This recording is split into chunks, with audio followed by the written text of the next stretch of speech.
Well, this is Tim and Audrey again. Welcome back to our third episode in the Power Partnership series.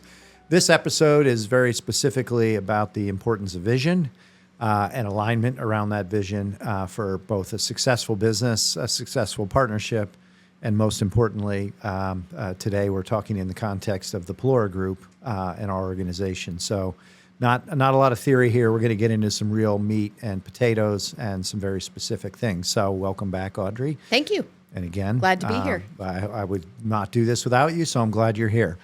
So, we've talked in the last two episodes about how this partnership came to be, the formalization of this partnership earlier this year.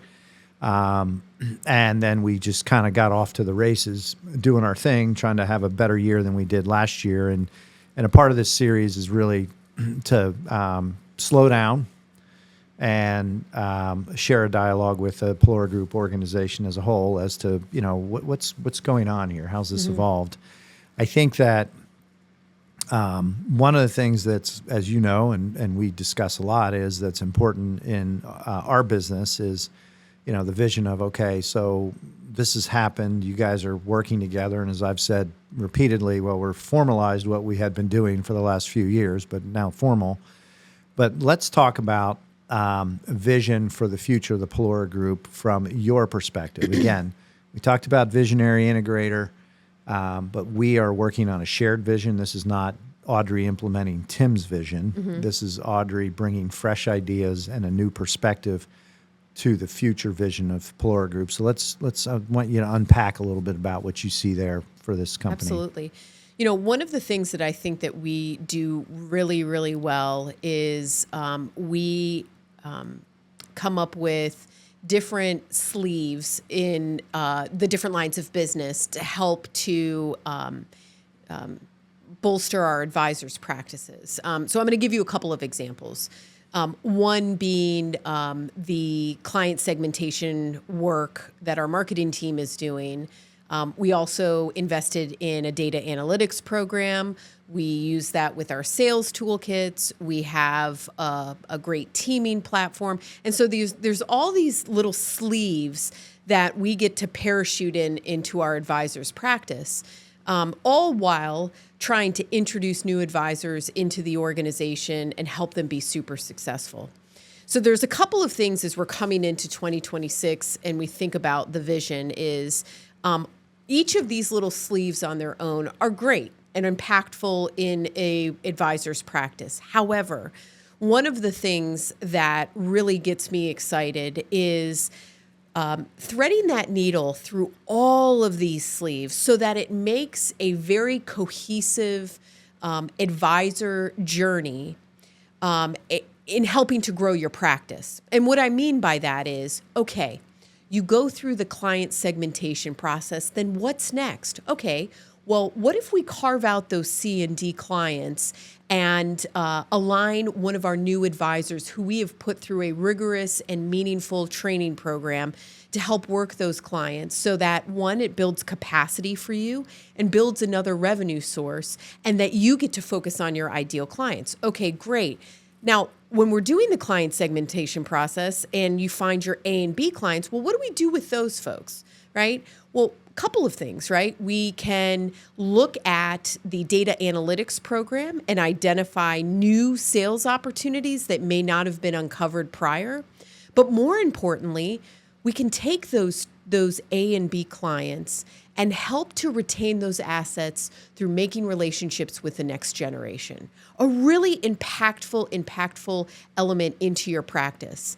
And how we do that is we have our language, we have our new advisors to help to work with that next generation. And all of these things come together in that journey so that at the end, you have a practice that has increased value, that has a team, so that when you come to the place where you want to retire, it is valuable, it has recurring revenue, and you have a succession plan that you've worked on for the past, X number of years until, it's time for that you want to retire. So when I talk about that, it's so important that the vision is not static in where we are today, The vision is static in where we are going into the future and where your practice is going into the future. Because I know we are all working towards something, and that something is so that we have built something with intrinsic value that we can either transfer to a successor or we can sell to another advisor. And so all of these different sleeves of offerings that we are putting forth this year come together so that you can build value for your practice, and it's not just a today thing. I always think of the grasshopper and the ant. I resonate a little bit more with the ant. We are trying to create that ant culture where you are building and putting away and harvesting so that when it's time for you to really enjoy the fruits of your labor, everything's cared for. And that starts now. And that starts with all of the offerings going from 1 to 2, from 2 to 3, and from 3 to 4. And so that's what I'm really excited about in 2026 as we think about TPG in the future. So as you think about the vision and the specifics of what you just outlined there, and you mentioned this, which is true, there are a lot of things we do well. We've got a great 100%. wealth management department, insurance strategies team, financial planning, marketing team. We support our advisors in the formation and development of their teams. Got a great compliance team that is not punitive. They're very consultative. We have a team that supports the whole overall great experience for the advisors that are affiliated with our firm. All of what you were saying, Audrey, I mean, there's, we've been fragmented, as you said, siloed. What do you see as how all that comes together in 2026 as a kind of a next iteration? Tim, that's a great question.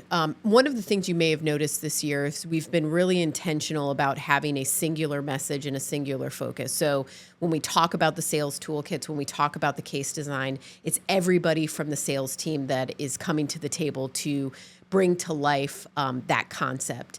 And so, so it breaks those barriers to show that all of the offerings that TPG, the platform that we have, that can integrate into your practice, connect together. And I think that helps to create the cohesive vision that we have for the firm. All the things that we are doing thread together, come to you as one concept, come to you as one offering. The thing that's not lost on me is that as we grow and progress as a firm, a lot of times people throw brand new ideas, move in different directions, go here, go there. We've done all the groundwork. We've built the framework. It's just piecing it all together for one experience for our advisors so that you know that when you work with the marketing team on your practice client segmentation, that it has meaningful interactions afterwards, both on the wealth management side, on the financial planning side, on the insurance side, that helps you grow your practice. So if I could give one theme for the vision of next year, it's cohesion and cohesiveness, in that everything that we're bringing to you has a purpose, has an element, has a part in your practice, and it's all coming from one message from the firm. It's great, because again, I think we've done a lot of things really well over the years, but sometimes for me, it's felt like we're like separate organizations under one roof, almost competing for the attention of our advisors. Right. And you and I have discussed how important it is from your vantage point, and I certainly agree that we've got to bring a more unified experience to the advisor so it doesn't feel so scattered and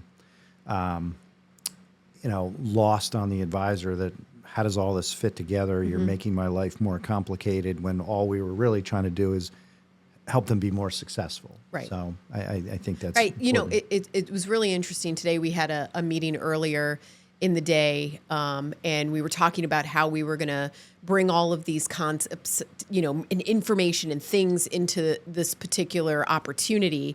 And at the end of the day, they said, I really just want the case design and how we implement it into our practice. And it was very illuminating for me of how sometimes, we throw a lot of information to the advisors, but how do we bring that case design, that practice design together so that the advisor can see how all of these things apply to their practice, can be a lifting piece for their practice, and can help them grow beyond what they originally thought. The definition of insanity is doing the same thing over and over and again and expecting different results. And so what we want to try to do is bring innovation that is not complicated, that is not complex, that is rooted in fundamentals where your client is protected, your client is able to grow, and your client has a plan. And all of that comes together from a singular vision into your practice. Yeah, and I think that's the key piece is removing the friction and making it clearer for the advisor on how they can take advantage of the power of what we built at TPG. So we've got a game plan for 2026 and beyond. Yes. Now, I think another question that's come up, including conversations you and I have had, but I've certainly gotten from advisors is, so who do I go to for what? And, what's your role? What's her role? And again, I mentioned earlier, we kind of did this and then boom, we had a year to, make successful, and we got to work and didn't really spend a lot of intentional time on that topic, had some conversations, and we're still working on those. But how would you want to kind of unpack for the purposes of this episode and this time together, our roles and our respective roles and where we're going to be spending more of our time in 2026? Yes, that's a great question, and I think it's a fair question for our advisors to ask. Yep. Again, as we've talked about in previous episodes, transparency, communication is so important for a culture. Because in the absence of communication and in the absence of a message, people make up a story, right? And sometimes it's true and sometimes it's not true. And so I would say over the past year, we've really been in the test kitchen, figuring out, okay, where is Tim stepping in? Where is Audrey stepping in? Oops, we stepped on each other's toes. We're both doing the same thing. How does this all kind of work together? And so, I think it was yesterday, I said to Tim, I'm very clear on what it is that I do. I've been very blessed to build a team around me to help me bring to life the things that I want to do. And for me, for 2026, some of the key elements of my responsibility and my role really fall within a couple of different echelons. That new org development. I want to build the next generation of our advisors so that they can integrate into all of our advisors' practices as needed. They can grow, and we can serve a community that will soon be underserved from aging out advisors. So that is my passion. That is what I feel very inspired about. I spent the better part of the year putting the framework together and now bringing it to life. And so in that realm, it comes from development, from recruiting, from hiring, from making sure that we have all the tools necessary to help our advisors be successful. And in that, it's making sure that we're financially solvent so that we can continue to invest in our advisors, invest in our staff, invest in our organization to continue to grow in the environment. And it's also to make sure that we protect our advisors and their clients through our compliance team. So a lot of those elements that you've seen me do on a daily basis will continue to be done with the added element of helping our advisors grow their revenue. And that's through the new org development. That's through a lot of the sales concepts that the sales team has been working together on. And it's really coming together and threading all of the pieces and all of the sleeves that we've been working on up until now. So my charge, for next year is to continue to grow the organization. Where I lean on Tim is where that boldness is needed and where that boldness needs to be checked, for lack of a better word, or be curated a little bit differently. And that's where I lean on Tim and his experience, in growing and building an organization. Where I also think, and I hope you're okay if I speak for you. Sure. Where, I think where Tim has done an amazing job is continuing to be able to read the landscape of the industry. That's what helps inform our vision. That's what helps inform us in how we move forward. Again, that's where that true visionary piece is looking at where the environment is taking us so that we can help accurately curate a program that matches that for our organization. In addition to that, Tim always has a unique ability to connect and make connections both within an organization and without. And I think that's something that I continue to want to see him spend his time, from that perspective, because I think it really makes an impact and helps to illuminate his passion. Yeah, I mean, I think and this has been an evolution, and it's been tough for me to kind of let go of things. I think back to my early career. We had about 30 advisors. I don't even think it was that many. We had 8 people on staff, and life was simple. Mm-hmm. And I basically went around and helped advisors figure out how to grow their practice. And that was what I did.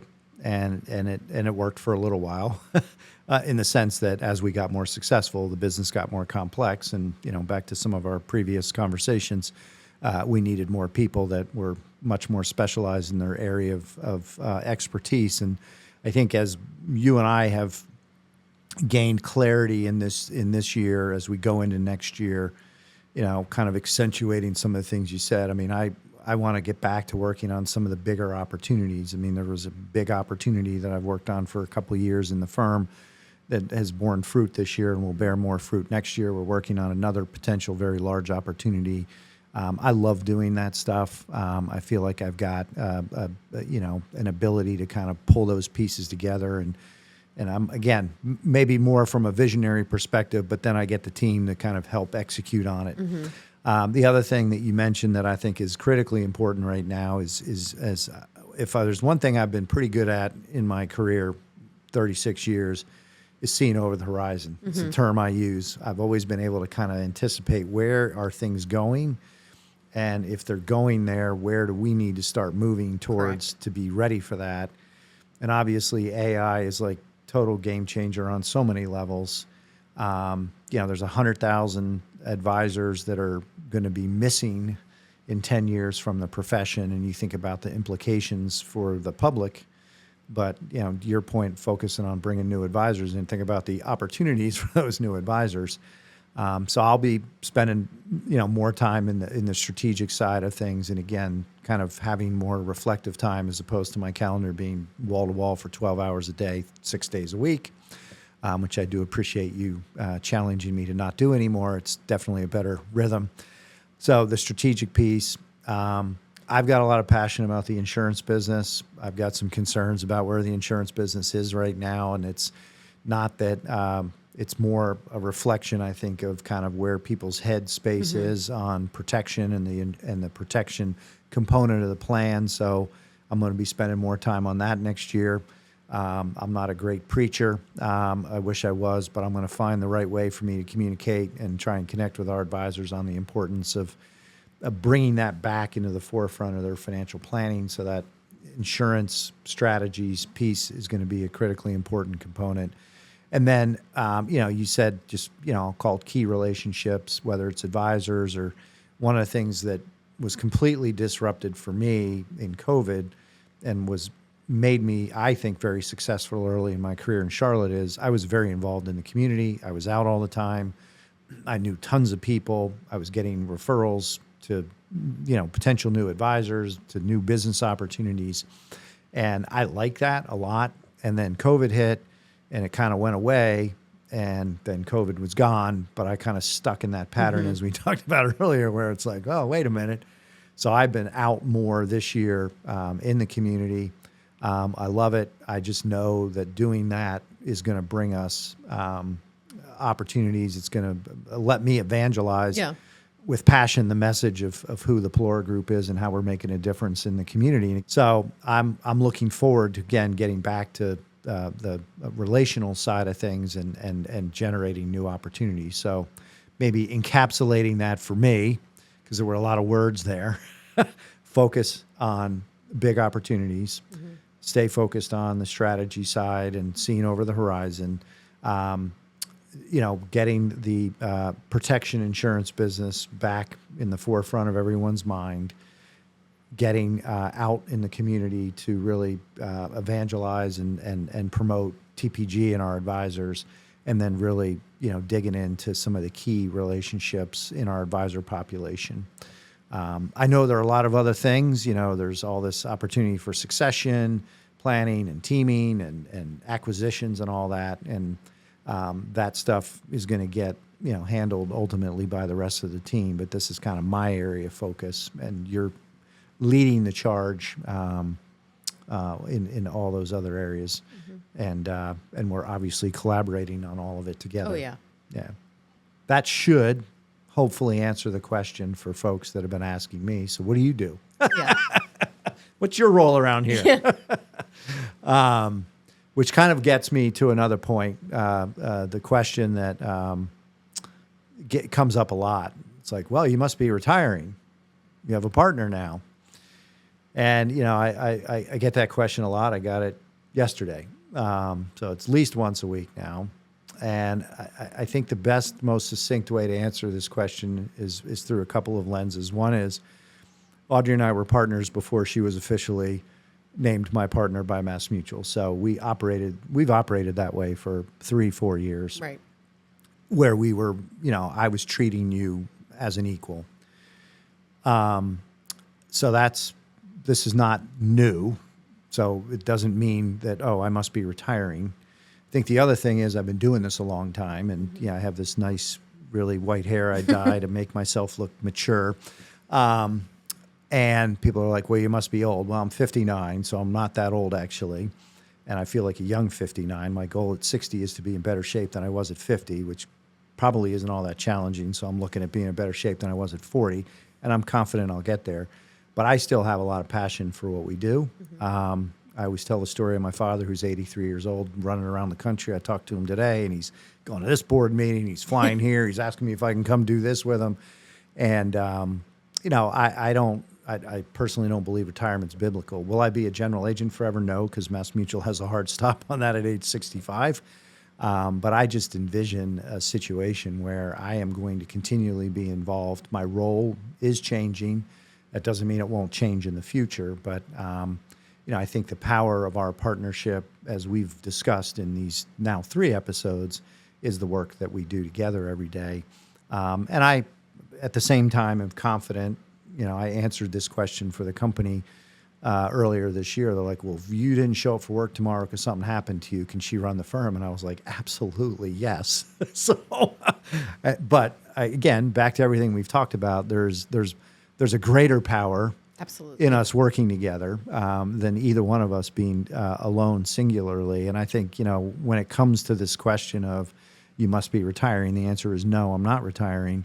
My role is changing. It's kind of getting back to less chaos, and you've been awesome at holding me accountable to that this year, and my beautiful wife Janine appreciates that too. And I'm looking forward to, again, taking better care of myself so I can have a lot more energy going into 26 and the next few years. So that's hopefully, again, the purpose of this podcast is to share some stories instead of one at a time, right? For a bigger scale. But do I think about succession? Yes. And again, as I mentioned, if something were to happen to me, I also feel very confident you'd be fine without me. But I have no desire to go anywhere because I enjoy what I do. I enjoy working with you. I love our advisors. I love everything we represent as an organization. I'm inspired every day by the people that support our advisors and watching them kind of grow up and be successful, just like I've watched you grow up and be successful. And I can't imagine what I would go do that would be more rewarding than this. That's right. That's awesome. And it's a great reflection on how we've grown as an organization and where we're headed. Yep. Well, Audrey, I think hopefully that clarifies for people, a few of the questions, some of which I get asked and some of which I don't get asked, but I'm assuming are on people's minds. And again, part of the purpose of doing this was to give everybody a chance to hear from you and I directly and not have to do it one person at a time. So I really am hopeful that all of our folks listen to this, and quite frankly, anybody that's ever considering joining this organization will have access to this to listen to and get a better sense of who we are and what we stand for. as we kind of wrap up this particular episode, is there anything that you think we should share with our advisor population and our team, just kind of bringing this series of the Power of Partnership to closure? Yeah. So a couple of things as we bring this to closure. One is I really appreciate being able to spend time to get together today. And, it's a great way to reflect back on the past, 17 years and then also be re-inspired for what's coming together in the future. So I'm really excited for what 2026 and beyond has in store. And, as we've talked about, transparency and conversation and communication is so important. So as these questions pop up, as you have different elements that you want to discuss more, please know that our doors are always open for us to engage in that conversation. And then the last thing that I always like to say is, this is the only organization I've ever worked for, and now I get to be a partner in it. And every day I am so thankful and blessed for the opportunities to be a part of, TPG and through all of its evolution. I care about this organization so much, and now I get the pleasure of being part of the legacy as it moves forward. So I really appreciate everything that you've done, Tim, our journey together up until now, and I'm excited for what the future has in place. And man, it's not every day that you get to say that you started out essentially in the mailroom and now you get to be a partner in the company. And that's really amazing. And I know everybody who's been a part of that journey has made a significant impact. And so there's a wholehearted thank you to you, Tim, Sure. And to everybody who has been a part of TPG, both our advisors, our senior leadership team, and every staff person who has been a part of it. What an amazing journey. And I'm just so, so excited for what's in store. Well, and again, you've earned it truly, as we've talked about in these 3 episodes, and you've done the work. You have gotten the results consistently. You've taken ownership of things that you had no idea how to tackle and figured out a way not only to get it done, but get it done well. And I think even more importantly, in doing that, you've built a great team. The fallacy of leadership is we're all, leaders going to do it all on their own, and that's going to be a super small organization.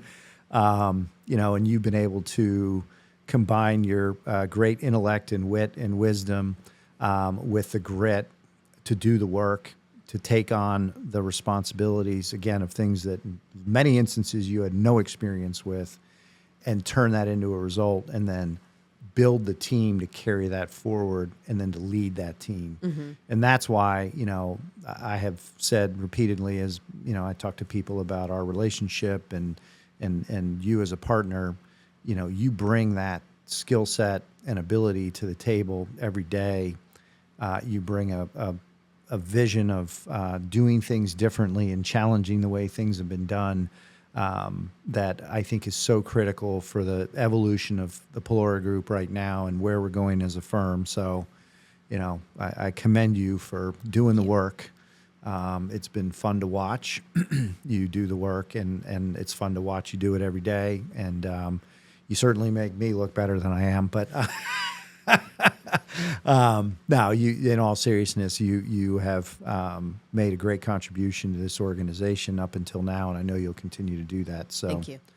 It's a real pleasure and honor to work with you. Likewise. So for our advisors and our team, hopefully this series is kind of giving you a little bit more insight into Audrey and her background and how that came along. I was thinking, you're 4 generations. Mm-hmm. I'm 3 generations. Sean makes 4 on my side. So that's like 8 generations truly in the original days, the insurance business, right. Now the financial services business. But there's some serious DNA right. and background there. But, I trust that this series has really helped our team really understand your style, your approach to leadership, your vision, why our relationship has worked as well as it has, how it's evolved, and where we're going together in our respective roles. And just really looking forward to an exciting 2026. We know the challenges will come. They always do. They seem to pop up at the most inopportune times.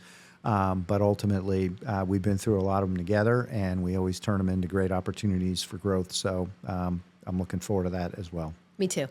Well, thanks for being with us. And like Audrey said, we like to be transparent and authentic. So if you have questions, got anything on your mind, come see one of us, ping us. We'll sit down and talk about it. But, everything that we do as a partnership and everything this organization does is designed with the explicit intent of helping you, our advisors, and the team that supports those advisors be more successful in life. That's be successful in their business and be successful in their family life, their faith life, their physical life, and really excited for the people that have chosen to be a part of a unique organization that is focused on their whole being and wellness and success. And we look forward to seeing you continue to grow in the new year.